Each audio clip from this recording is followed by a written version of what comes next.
for about 25 minutes or so about the importance of creating the study of anti-Semitism. So the importance of creating critical contemporary anti-Semitism studies. So basically, for those who don't know, you're part of the Institute for the Study of Global Anti-Semitism and Policies Summer Institute on Critical Anti-Semitism Studies. So basically, ISGAP was started in around 2003. We officially incorporated in 2005. And we started out, and I'm going to tell you my story, how I came to this very briefly. In the 1990s, I started reading about the Muslim Brotherhood. And I went to McGill University, the University of London, Oxford. I did a postdoc at the Université de Montréal in a center dealing with ethnicity and society, in a very nationalist university. And there was a blind spot. I was living in Jerusalem. I was teaching at Ben Gurion University, then later Tel Aviv University. And my area of specialization was looking at social theory and the perception of the other. How Western philosophy and social cultural policy perceived the other, constructed the other. And I looked at how this phenomenon was created from colonial times through to different policies to multiculturalism. And how basically European philosophy and political thought perceived the other and perceived themselves. And how this was manifested into policy. I also became very interested in the processes of globalization and how neoliberalism, which I'll get to in my lecture, and structural adjustment of the 1980s, began a process in which the state was weakened, in a sense, because neoliberals, Thatcher, Reagan, the free marketeers thought that if the state had limited power, that more economic development would take place, that more capital would flow into developing countries in the third world, and that this would bring about economic development and more democratic principles. And what I was concerned about, and I worked on a book with my colleague Femi Vaughan, who will be here next Thursday. So Femi and I did a book on globalization and marginality. And what we were beginning to witness was that as this structural adjustment and neoliberalism was happening, there was more marginalization. And I was looking at sort of culture as a space of kind of protesting these changes, that culture became and identity became an important part of this changing socioeconomic and cultural process. And in 1997, I was part of an Israeli-Palestinian reconciliation group. My whole life, thanks to my grandparents and my parents, I've been very active on human rights issues. I don't want to bore you with details, but my grandfather, who was a refugee from Vienna, from Austria, lived in northern Quebec, and he owned a general store, as kind of the story of Jewish migrants. This is a common kind of occurrence. But he owned a store way north, about 500 miles north of Montreal in the Abitibi, in a place called Amos, a French town, colonized town. And he was the only Jewish person for 300 miles away with my grandmother, and one of the few English-speaking people. And the Iroquois, the indigenous people, he became very friendly with them. And they wanted to open up they had the best salmon in the world is in that part of the world, and my grandfather and his friend wanted to open up a fish cannery so the First Nations people, the Iroquois, can sell their fish. And to make a long story short, the Canadian government came to my grandfather and basically threatened him to be killed, that he had to stop. Because to empower the First Nations and the Indigenous people of Canada is a long story of oppression. So he was sort of active on these issues and a strong, active supporter of Israel and the Jewish community. So he was a speechwriter for Prime Minister John Diefenbaker in the 1960s, one of the first champions of human rights and international law that came out of Canada.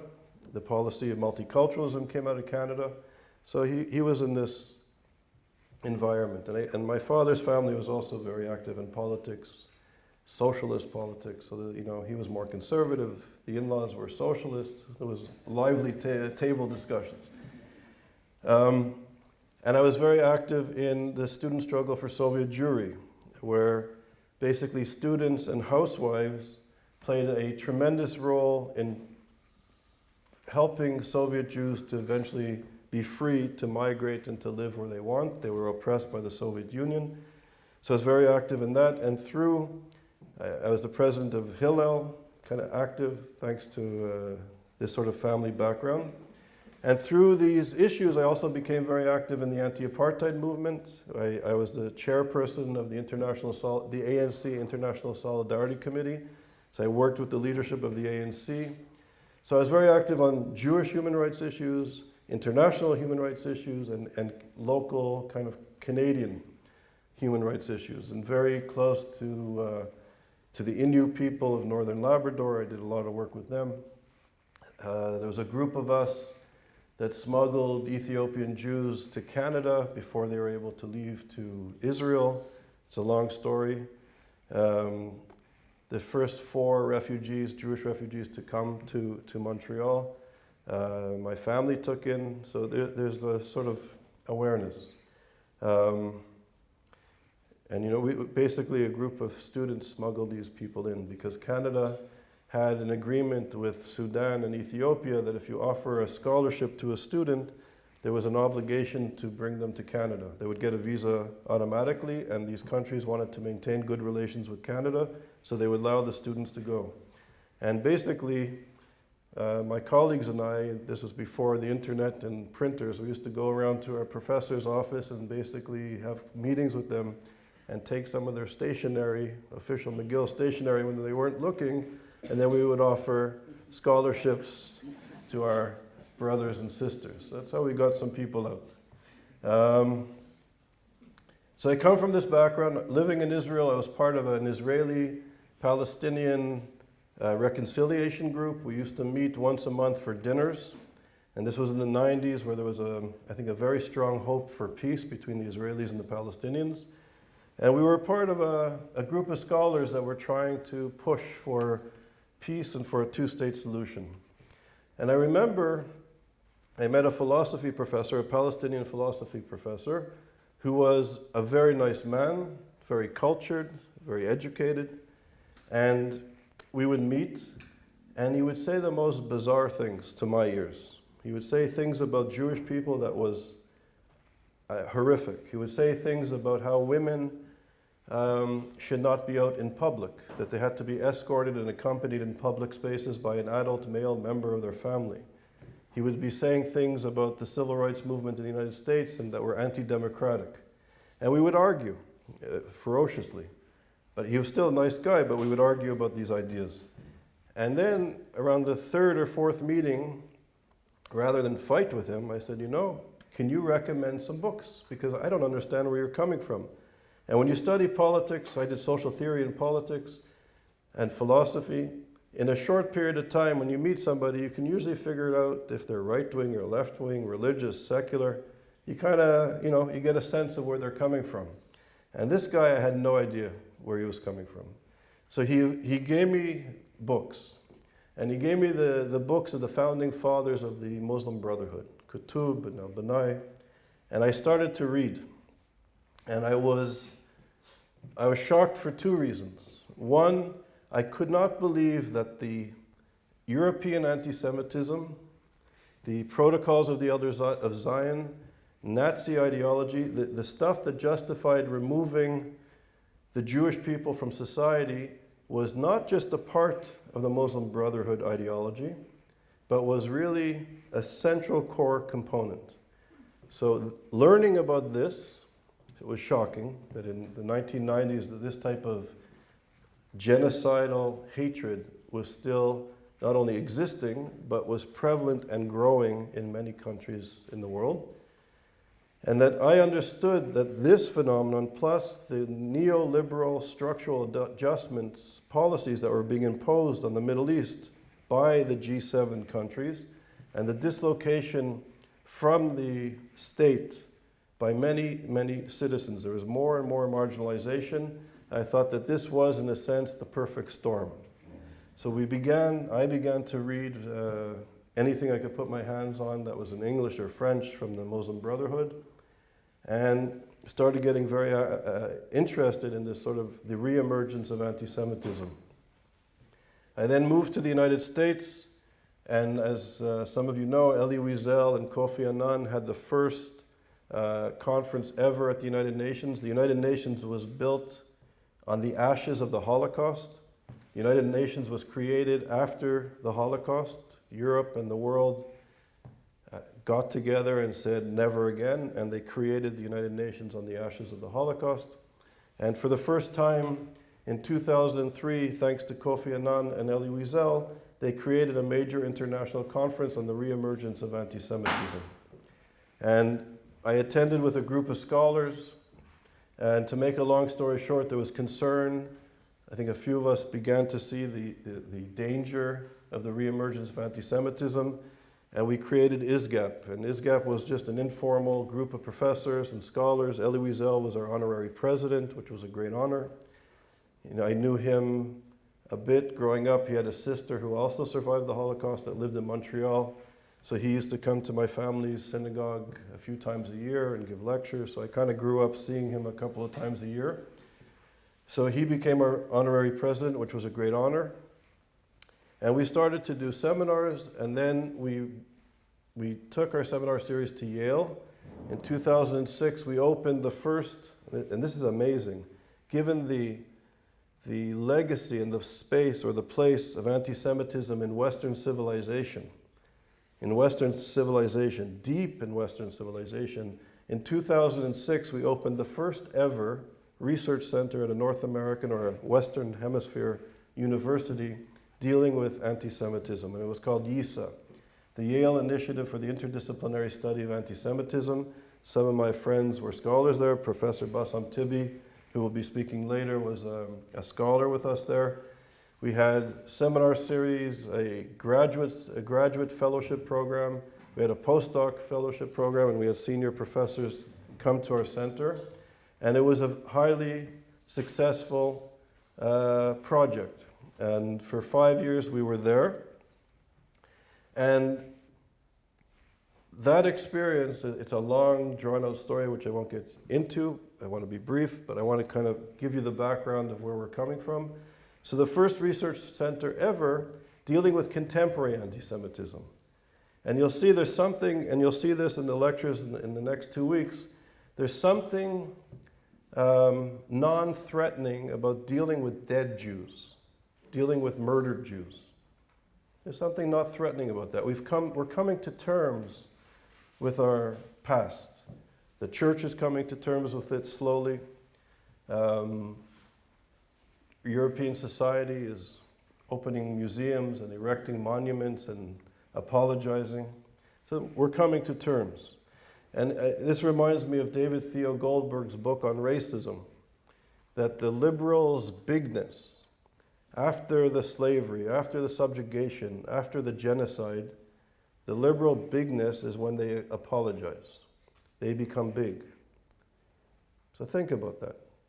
So what is the significance of these apologies? Particularly when, in Europe, once again, Jewish communities are under physical threat, and our people are moving out and leaving, and there's actually a sharp rise in violence against Jewish people. So dealing with contemporary anti-Semitism is problematic, and we had it at Yale. So we were dealing with political Islam, and political Islam on the radical left, there's the Red-Green Alliance. So even among liberal professors, there was this, it's problematic to be dealing with the study of anti-Semitism in spaces that were once colonized. Because to deal in spaces that were once colonized is somehow neo-imperialism or nationalism, or you're defending Israel. So we had liberal scholars. We had liberal Jewish scholars, many of whom were, I would say, terrified that we were there, because we posed a threat to their lives and to the equilibrium. So there's fear among Jewish intellectuals and Jewish scholars at universities in the United States, and certainly in Europe, to engage these issues. And students and scholars and even tenured professors know that if you engage this issue, you could pay a price with your career. You can not get tenured, not get promoted. We were at a conference last week where a PhD student came to me with tears in his eyes, saying that he had to sign a BDS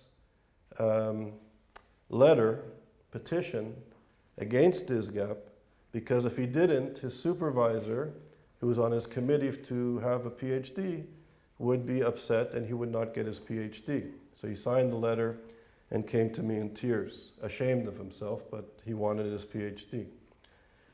So we have the liberal intellectual problems, and then on campus in the United States, and I'll get into this in more detail, we have the Muslim Brotherhood.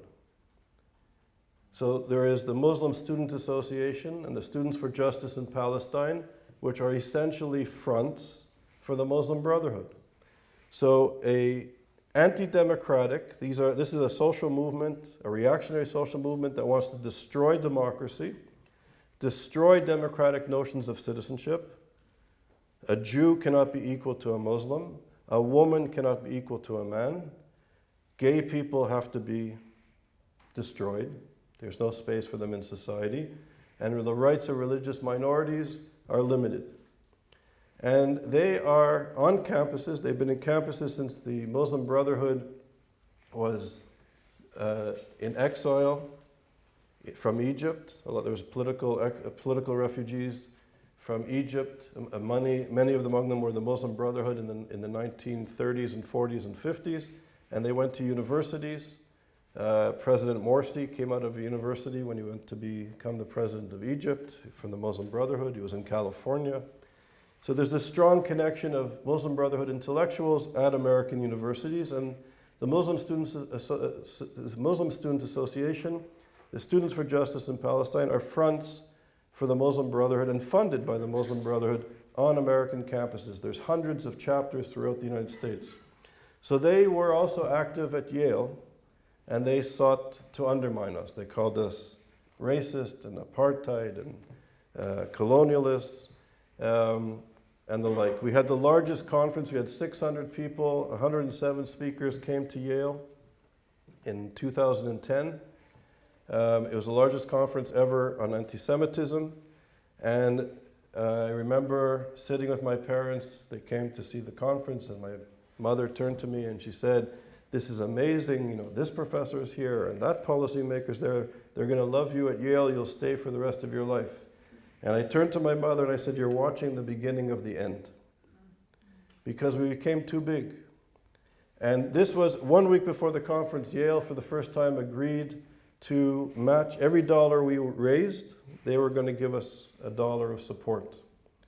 And the Muslim Brotherhood, literally, and the PLO, literally, and liberal scholars came together to shut down this vibrant, active research center.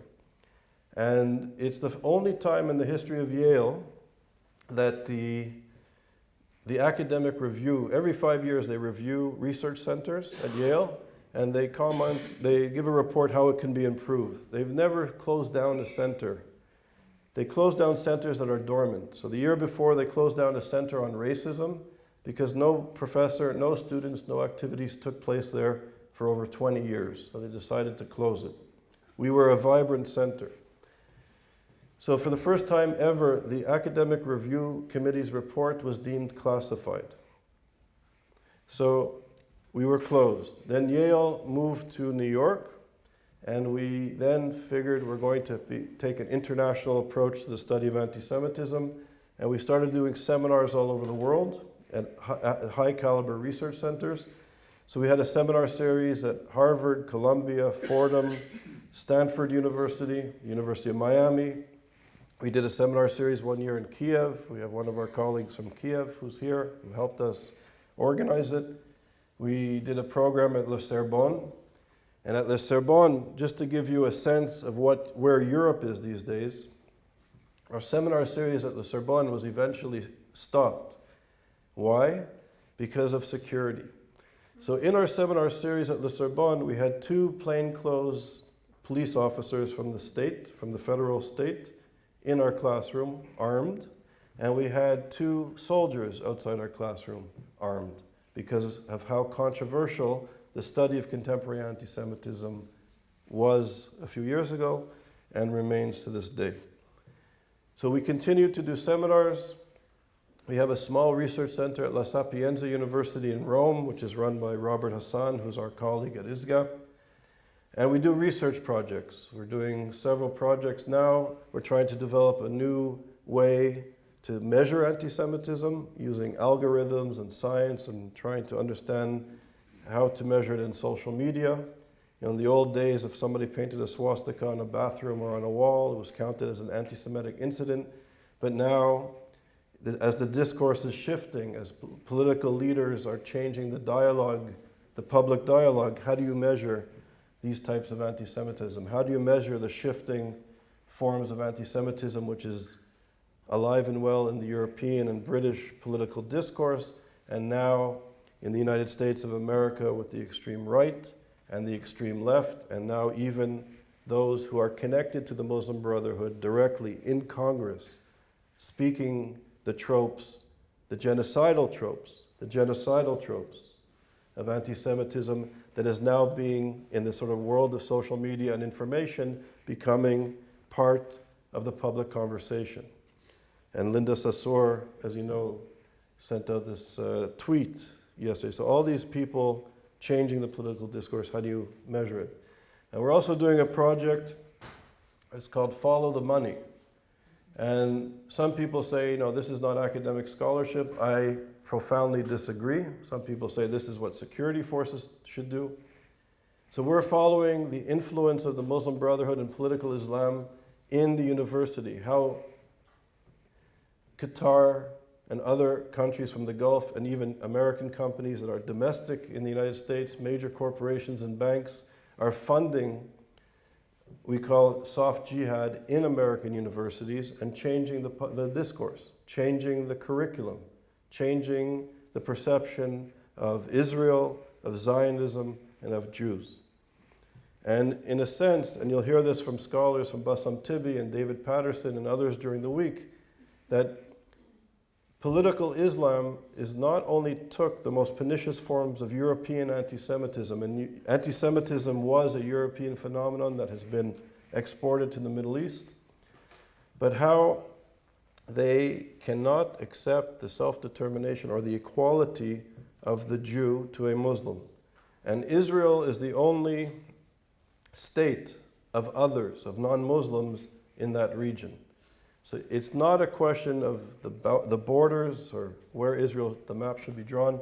Even if Israel was just the city of Tel Aviv, and in Tel Aviv, Jews were equal to Muslims, and men were equal to women, and gay people had the right to vote.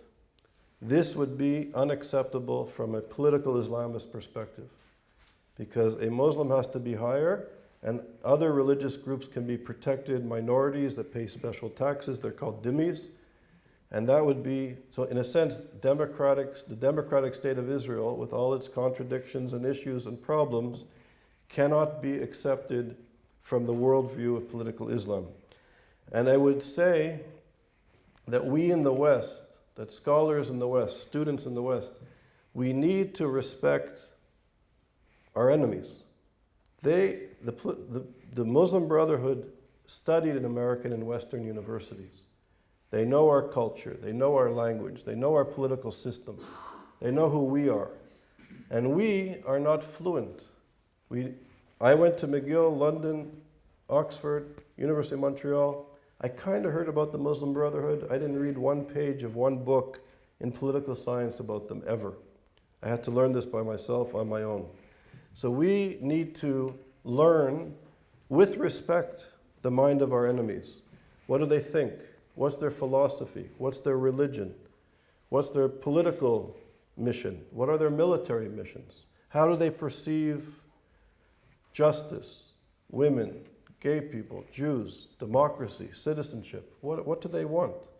And do we think so arrogantly That if we're nice, they're going to be nice to us. If we're tough, they're going to be tough with us. Right? We have to understand the other, for better or for worse. This is not arrogance, this is naivete. Not arrogance, naivete. There's a Chinese proverb that says you cannot wake up a dog pretending to sleep. But here you go. So I think that we have to really, if we care about democracy, if we care about human rights, if we claim to be truly liberal, if we claim to be, as scholars and students, searching for truth and learning, this is a phenomenon that is of great importance, not just to the Jews, and not just to the Israelis. I think, in fact, the Israelis are strong, and they can protect themselves. And they understand the neighborhood, and they understand the region, and they understand what's taking place at a deep level in the communities and societies around them. But the challenge for us is to understand what Elie Wiesel taught us. And I think if you could remember this, and I'll repeat it, it's going to be repeated throughout the 12 days. Elie Wiesel, the Holocaust survivor, Nobel Peace Prize winner, always taught us that anti-Semitism always begins with the Jews. Always. It always begins with the Jews, but it never, ever, ever ends with the Jews. Ever. And once you allow this form of hatred to go unleashed upon society, it knows no boundaries. And liberals in the West, at Yale, at the Ivy Leagues, in the media of record, in the New York Times, in the Guardian, in Le Monde, in Oxford, in the Sorbonne, where education is produced and disseminated into the global system of education, where Edward Said speaks at Columbia and Oxford, and everybody eventually learns to read him. That we have been silent as a people in the face of this anti-Semitism.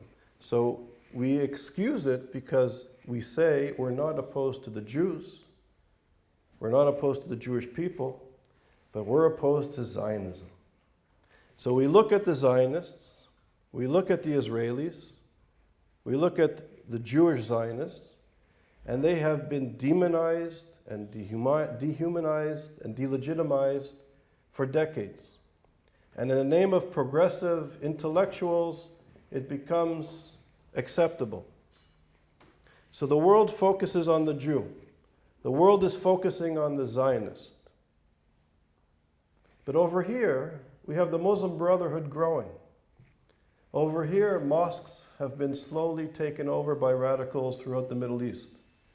Over here, countries have fallen under the power of the Muslim Brotherhood. Women have been subjugated. Girls are no longer able to teach, to study, to read. They can't go to get an education because their space is not there, their place is not there. Societies have collapsed.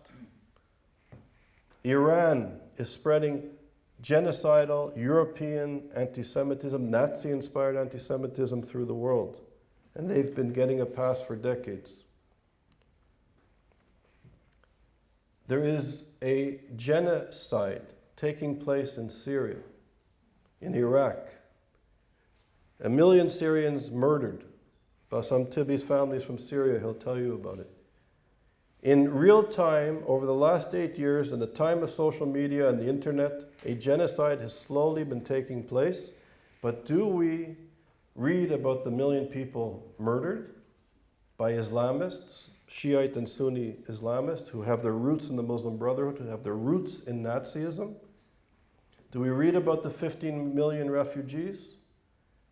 Are we able to say when a terrorist attack happens, it's by an Islamist? A genocidal anti-Semitic Islamist? For many years, progressive liberals would say, no, you can't say that. But criticize the Jews, criticize Israel, focus on Israel, the only democracy in that entire part of the world, with all of its problems and all of its contradictions. Not only was that acceptable, not only is it acceptable, if you want to have a good career in academia, if you want to have a good career in the top journals and newspapers in the world, you have to espouse that. that is incumbent upon you to adopt this dominant ideology to focus on Israel. But look at what's happening in the world. Genocide, massive migration, refugee crisis. And now when the liberals and the intellectuals and the human rights community has been completely silent on this. And if you spoke on it, you were racist. If you spoke on it, you were a Zionist. If you spoke on it, you were an Islamophobe. If you spoke on it, you were a colonialist and apartheid supporter. But now we have a refugee crisis, and now we see Brexit. And now we see the rise of right-wing extremism that are a reaction to the silence, I would argue, of those who should have been protecting democratic principles and human rights. But we have been blinded once again by pure, unadulterated anti-Semitism. So as Elie Wiesel says, this is not just about the Jews. This is not about the Zionists. This is about a profound attack on who we are as human beings,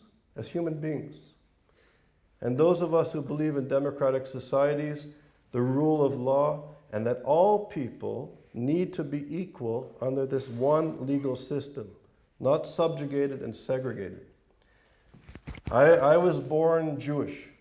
I'm Jewish because my mother is Jewish. That's the only reason I'm Jewish. Because my mother is Jewish, I was born Jewish.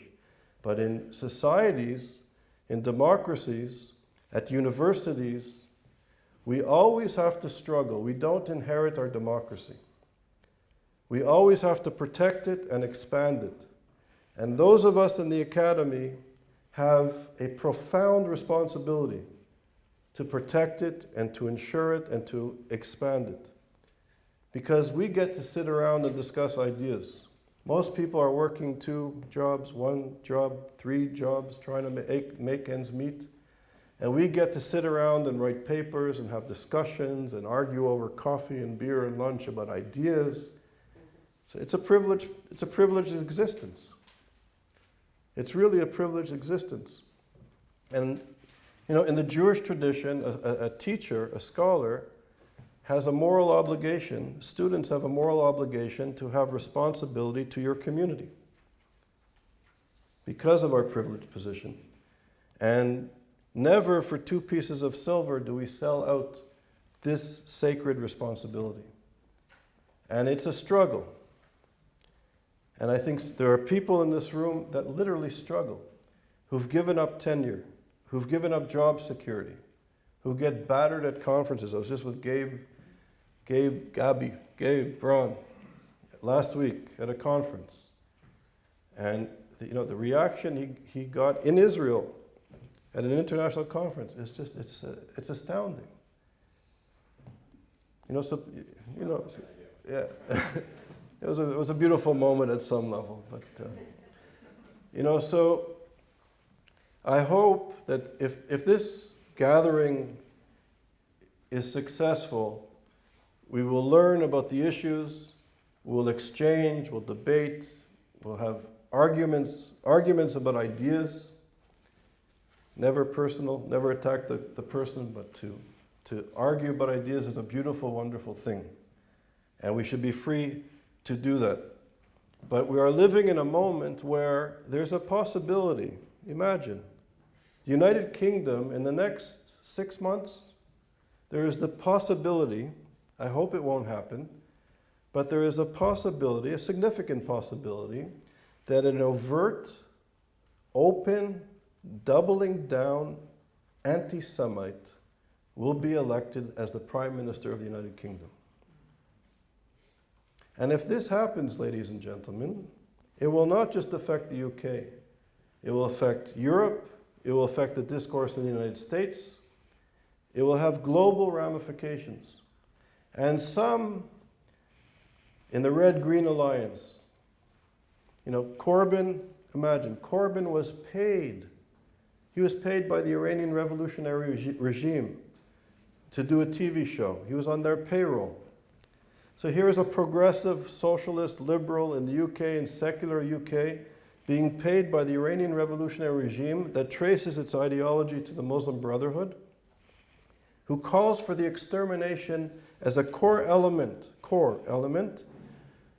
of their ideology, of their political mission, of their military mission.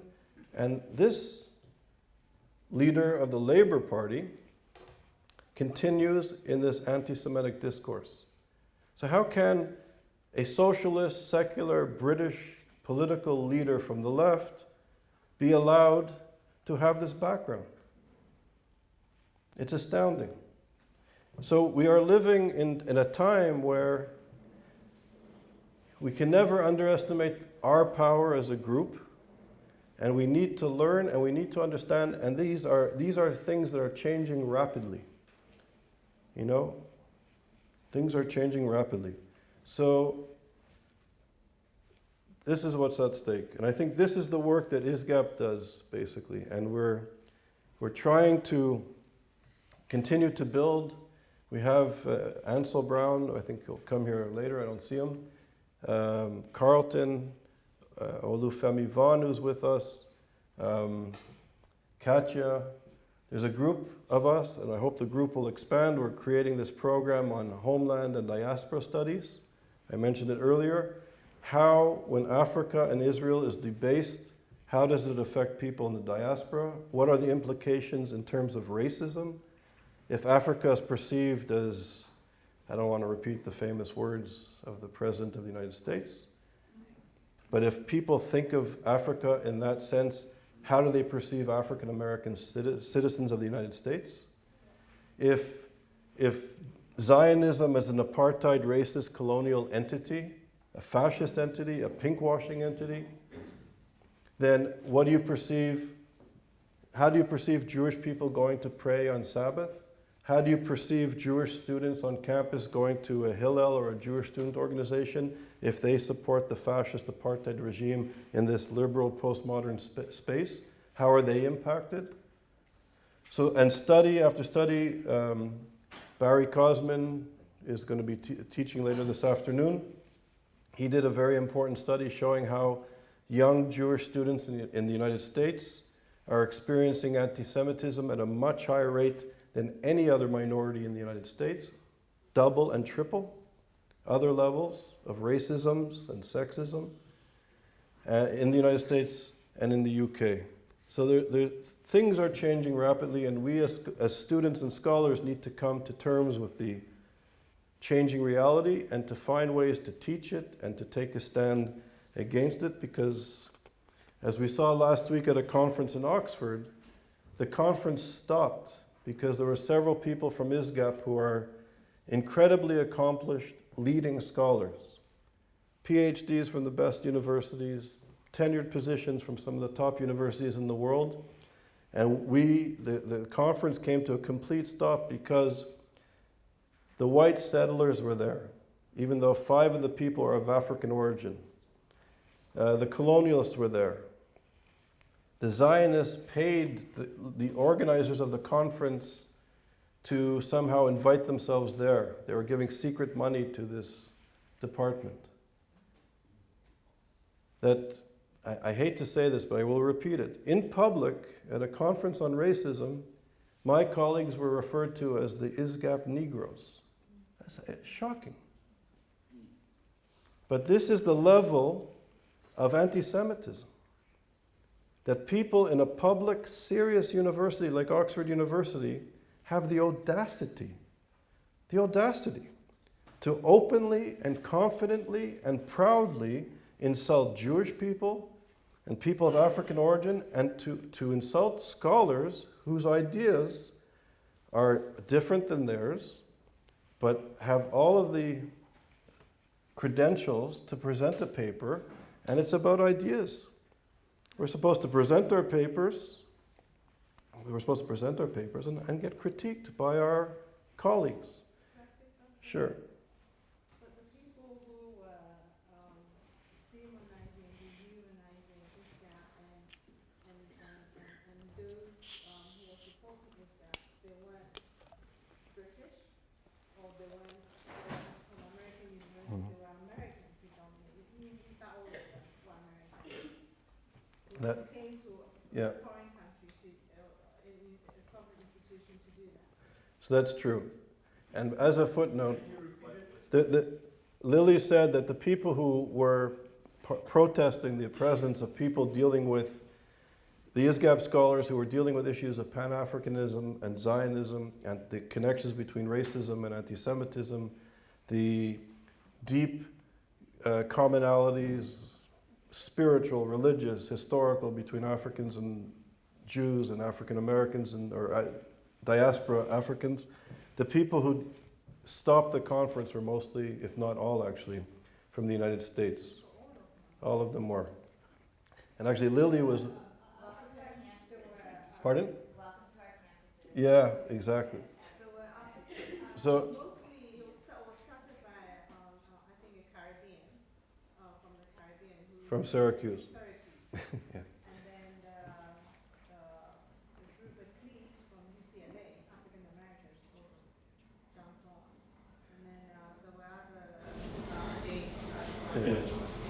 And just as a footnote, this Lily was the only person at that conference who had the courage and the integrity to stand up and try to stop the insanity. She was very brave, actually, because in that space it was very difficult. It's hard to imagine, but it was very difficult to stand up. So Lily was amazing. So this is now very much a part of the American political campus. It's part of the classroom, and it's deeply troubling. So we need to, I think, unpack this and try to understand what are the forces behind this and why is it happening and who's supporting it and what are we supposed to do with this.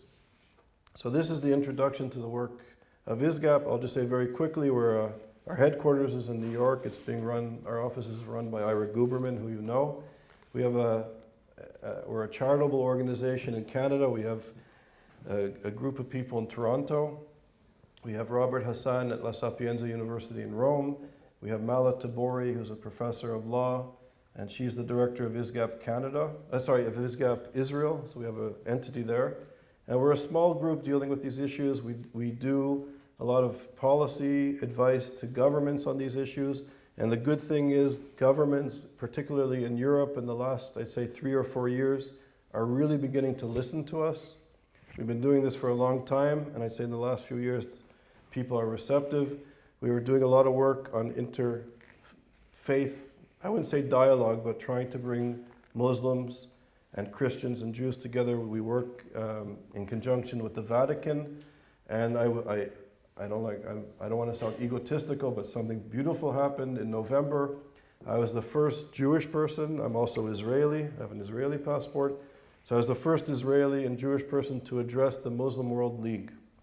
And the Muslim World League is the most important Sunni organization in the world. It's run by a man named Dr. Muhammad Al-Isa. And I was the keynote speaker with Dr. Muhammad Al-Isa, the Grand Mufti of Egypt, the Secretary General of the the Organization of Islamic Countries, and other top Sunni leaders. The Muslim World League, I believe, is trying to change, but about 2 years ago, the Muslim World League was the address for propagating anti-Semitism and even terrorism around the world. It was led by the Muslim Brotherhood's leader, Yosef Kawadawi. Now, Yosef Kawadawi, I'll end it here so Carlton can come up. But Yosef Kawadawi, the head of the Muslim Brotherhood, who you'll hear about during the next 2 weeks, he famously says that true believers need to complete the work of Hitler. True believers need to finish the work of Hitler. The person who was instrumental in creating the Oxford Islamic Studies Center here, down the road, was none other than Yosef Kawadawi. So the way the Brotherhood has infiltrated the best universities in Europe, and certainly many, many universities in the United States, is astounding. That we invite the money of people who openly call for the extermination of Jews. Imagine. And this is a university. So either a university is a space for ideas with integrity, or it becomes a cheap business that we sell to the highest bidder. But imagine people who openly call for the extermination of a group of people and the subjugation of many other groups of people have been playing an instrumental role in funding universities around the world in the tune of billions of dollars. This is part of our research. So I'm going to end it there.